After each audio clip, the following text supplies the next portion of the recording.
চট্টগ্রাম নগরের দক্ষিণ হালি শহরের সাম্প্রতিক দুর্যোগে ক্ষতিগ্রস্ত একটি শিক্ষা প্রতিষ্ঠানে ঢেউটিন ও গৃহ নির্মাণ সামগ্রীর মঞ্জুরিপত্র, শিক্ষার্থীদের মাঝে স্কুল ড্রেস এবং জেলে পরিবারের মাঝে ত্রাণ সহায়তা বিতরণ করা হয়েছে। বিকেলে এসব সহায়তা বিতরণ করেন জেলা প্রশাসক মোহাম্মদ জাহিদুল ইসলাম মিয়া। স্থানীয় আকমল আলী ঘাট স্বপ্নিল মডেল একাডেমি প্রাঙ্গণে অনুষ্ঠানে ক্ষতিগ্রস্ত শিক্ষা প্রতিষ্ঠানের জন্য ঢেউটিন ও গৃহ নির্মাণ সামগ্রীর মঞ্জুরির পাশাপাশি 118 জন শিক্ষার্থীকে স্কুল ড্রেস এবং 400 জেলে পরিবারের মাঝে ত্রাণ সহায়তা বিতরণ করা হয়। অনুষ্ঠানে জেলা মৎস্য কর্মকর্তা সালমা বেগম, অতিরিক্ত জেলা প্রশাসক পাঠান মোহাম্মদ সাইদুজ্জামান এবং পতেঙ্গা সার্কেলের সহকারী কমিশনার ভূমি ফারিস্তা করিম সহ উপস্থিত ছিলেন।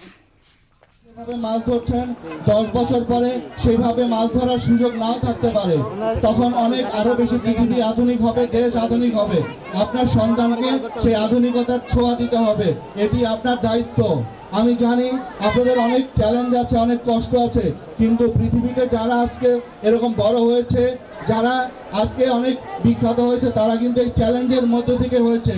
কেউ সোনার চামচ মুখে নিয়ে জন্মগ্রহণ করেই পৃথিবীতে বিখ্যাত হয়ে যায় নাই। সুতরাং আপনাদেরকে সেই ইচ্ছা রাখতে হবে, স্বপ্ন দেখতে হবে, নতুনভাবে বাঁচার।